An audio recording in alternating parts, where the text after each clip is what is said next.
অসাধারণ সুন্দর ছিল আজকের ওয়েদারটা। ঝিরিঝিরি বৃষ্টির সাথে হালকা হাওয়া, গরম গরম চা নিয়ে বসে পড়লাম ছেলে আর আমি। ছেলে কয়েকদিন বাড়িতে ছিল না, তাই আজকে চা খেতে বসে অনেক গল্প হলো।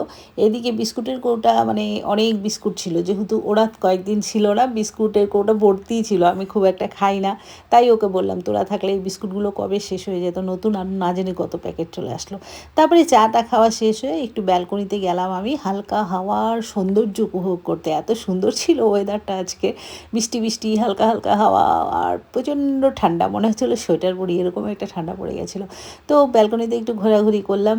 অনেক বাজে তখন, অনেকটাই বেজে গেছে। অনেকগুলো হর্তুকি দাদা এনে রেখেছিল, রোদে শুকোতে দিয়েছিলাম, কিন্তু হঠাৎ করে বৃষ্টি নেমে গেল আর পুরোপুরি শুকোলো না। জানি না আবার কবে রোদ উঠবে, শুকাবে। তারপর আমি ঘরে চলে আসলাম। দৈনন্দিন যেগুলো কাজ থাকে, বিছানাগুলো তুলতে হবে, অনেক লেট হয়ে গেছিলো, বিছানাগুলো পড়েছিল, তাই একটু ঘুরে টুরে এসে ব্যালকনি থেকে এগুলো কাজ টাজ করলাম। এগুলো কাজ করতে করতে দেখি মা অলরেডি ব্রেকফাস্ট তৈরি করা শেষ। ব্রেকফাস্ট বলতে ওই ব্রেকফাস্টটা বাবা আর আমার জন্য বানায়, যেহেতু বয়েলড থাকে, তেল টেল কিছু থাকে না। তো আমি খেয়ে নিলাম, ছেলেকেও একটু খাইয়ে দিলাম। প্রচণ্ড গরম ছিল, কিন্তু খেতে খুব টেস্টি ছিল। এগুলো করে আমি কাজে চলে গেলাম, যেহেতু বাবা আর ছেলেরও তো খাবার তৈরি করতে হবে, ওদের জন্য ভাত বসিয়ে দিয়ে আমার আর কাজ কি, এই এদিক ওদিক একটু ভিডিও করে বেড়ানো। এগুলো করতে করতে ছেলে আবার গিয়ে পনির নিয়ে আসলো। পনির আনতে আনতে দেখি এদিকে দিদি এসে, তার অলরেডি বাসন টাসন মাজা শেষ, অনেক কাজ তার করা হয়ে গেছে।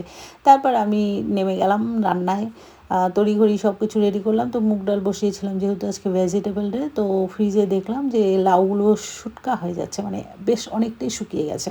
তো সেগুলোই একটুখানি কেটে কুটে ডালের মধ্যে দিয়ে দিলাম। সব সবজিই মোটামুটি শুকিয়ে গেছে। বেগুন বার করলাম, দেখলাম সেগুলোও শুকিয়ে গেছে। তো ওই লম্বা লম্বা বেগুনই আমি ভাজার জন্য কেটে নিলাম। সাধারণত আমরা লম্বা বেগুন ভাজা খাই না, গোল বেগুন, কিন্তু একেবারেই শুকিয়ে যাচ্ছে, এরপরে ফেলনা যাবে, তাই আমি ভাবলাম যে কেটেই নিই। আর কিছুটা ওই যে দিদি আমাকে সাহায্য করে, ওই দিদিকে দিয়ে দিলাম। তারপরে ওগুলোকে ভেজে তুললাম। তার পাশাপাশি সমস্ত কাজই চলছে, সবজি আরও বানানোর ছিল, যেরকম পনির এনেছিল ছেলে। তো আমি পনিরটা খুব একটা ভালোবাসি না, তো ভাবলাম যে কচুও শুকিয়ে যাচ্ছে, একটু কচু দিয়ে আলু কচু পনিরের রসা করে নিই। তাই কচুগুলোকেও ডুমডুম করে কেটে নিলাম, পনির কেটে নিলাম। এই ফাঁকে ডালও দেখি অনেকটাই হয়ে গেছে, তো ডালটাও সোমবার দিতে হবে। তার আগে একটু কাটা না দিলে হয় না, না হলে তাকিয়ে তাকিয়ে থাকে। তো ডালটাকেও একটু হলুদ দিয়ে কাটা দিয়ে দিলাম। আর এইদিকে আর একটা কড়াই চাপিয়ে তেল গরম করে বসিয়ে দিলাম আলু, মানে পনিরের যে সরঞ্জাম, আলুটাকে ভেজে নিলাম, কচু ভেজে নিলাম। ওই ফাঁকে দেখি যে ডালের তেলও গরম হয়ে গেছে, সোমবার দিতে হবে, তো সোমবারও দিয়ে দিলাম ওইদিকে। একবারে দুটো কড়াইয়ে ধমাধম নামিয়ে নিচ্ছিলাম, কেননা তখন কিন্তু অনেক বাজে, আর বাবা আর ছেলে তো খিদে পেয়ে যাবে, তার বাবাও চলে আসবে, ছেলেরও খিদে পেয়ে গেছে। আমার তো ব্রেকফাস্ট করা হয়ে গেছে, যার জন্য আমার পেট তো ভরা, কিন্তু ওদের কষ্ট হবে।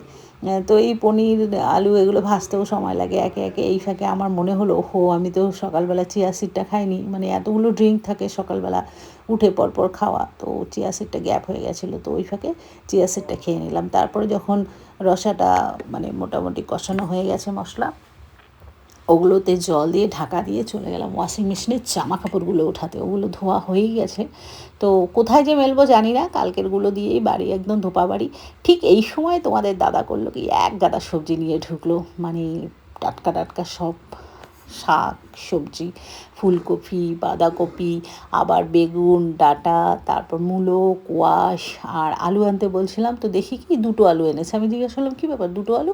বার করে তো আমি অবাক হয়ে গেলাম, বড় সাইজের আলুগুলো, মানে এক একটা আলু 10 টাকা করে নিয়েছে, তাহলে বোঝো কত বড় সাইজ। এদিকে আলু পনিরের রসাটাও মোটামুটি হয়ে গেছে, আমিও এক ফাঁকে কফি কেটে টুকটুক করে একেবারে সেদ্ধ করে ভেজে নিলাম, দেরি আর করলাম না। টাটকা টাটকা ফুলকপির বড়া দিয়ে ওদেরকে সকালে ব্রেকফাস্ট করতে দেবো। ছেলে দিকে ডাইনিং টেবিলে খাবার রেডি করে, ভাত টাত বেড়ে নিয়ে রেডি, কেননা ওদের পেটে তো খুব খিদা, ওরা তো কিছু খায়নি না সকাল থেকে। আর তখন অনেকটা বেজে গেছে, প্রায় 12টা, সোয়া 12টা। তারপর ওরা খেলো, এতে খেতে খেতে দেখলাম অনেকগুলো পার্সেল এসছে, যেহেতু ওরা কলকাতা গেছিলো, ওখান থেকে সব পার্সেলগুলো পাঠিয়ে দিয়েছে।